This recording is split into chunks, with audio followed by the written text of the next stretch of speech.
પંચાયતના પ્રમુખ અને ઉપપ્રમુખની ચૂંટણી માટેની તારીખ ચૂંટણી પંચે અને સરકારે નક્કી કરેલી હતી. જે એજન્ડાની કાર્યવાહી કરવાની થાય એ પ્રમાણે જે હોલમાં મિટિંગ બોલાવી હતી ત્યાં 10 વાગે કોંગ્રેસના સભ્યો આવી અને ચૂંટણી અધિકારીની રાહ જોતા હતા. ભારતીય જનતા પાર્ટીના 10 સભ્યો ચૂંટાયેલા છે અને કોંગ્રેસના 12 ચૂંટાયેલા છે.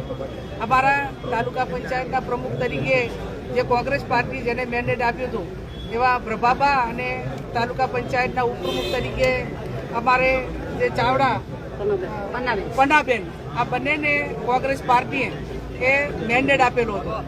ભારતીય જનતા પાર્ટી પાસે બહુમતી ન હોવાથી એમને કોઈ પણ ભોગે આજે ચૂંટણી ન થાય એના માટે કરીને સરકારના જે અધિકારીઓએ જેને ચૂંટણીની જવાબદારી આપી છે એસડીએમ એમને ભારતીય જનતા પાર્ટીના સભ્યોને અંદરો અંદર એકાબીજાની ઝઘડો કરવા માટેનો પ્રયત્ન કર્યો અને માત્ર બહાનું કાઢ્યું કે કાયદો અને વ્યવસ્થા એ જળવાતું નથી એટલે અમે ચૂંટણી મુલતવી રાખીએ છીએ અને 27 તારીખે ચૂંટણી કરવામાં આવશે.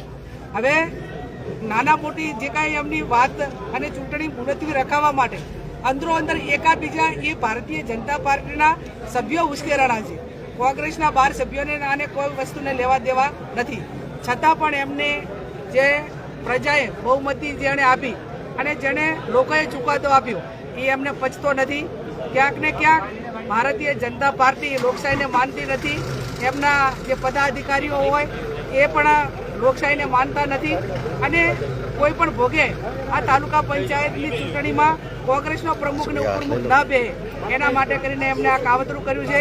અમારા માજી ધારાસભ્ય શિવાબા, અહીંયા કોંગ્રેસ પાર્ટીના હોદ્દેદારો ભરતસિંહજી વાઘેલા, નરસિંહભાઈ, તમામ કોંગ્રેસના કાર્યકરો અહીંયા ઉપસ્થિત છે અને અમારા 12 સભ્યોએ ચૂંટાયેલાએ નક્કી કર્યું છે કે જ્યાં સુધી ચૂંટણી ન થાય ત્યાં સુધી અમે સભાખંડમાં બેસીશું અને અમે પણ જ્યાં સુધી ચૂંટણી ન થાય ત્યાં સુધી અહીંયા તાલુકા પંચાયતમાં બેસીશું અને સમગ્ર બનાસકાંઠા જિલ્લો હોય, વાવથરા જિલ્લો હોય એ તમામ કોંગ્રેસના કાર્યકરોને હું વિનંતી કરું છું કે આજે લોકશાહી બચાવવાની જવાબદારી આ દેશમાંથી અંગ્રેજોને બહાર કાઢીને ગાંધીજી, સરદાર વલ્લભભાઈ પટેલને કોંગ્રેસના નેતાઓએ આ દેશને આઝાદી આપી છે અને આઝાદીના ભાગરૂપે એ દેશને લોકશાહી મળી છે અને આ લોકશાહીનું પતન કરવા જઈ રહ્યા છે. ત્યારે આમ પ્રજાની જવાબદારી છે લોકશાહી બચાવવાની, કોંગ્રેસના કાર્યકરોની જવાબદારી છે.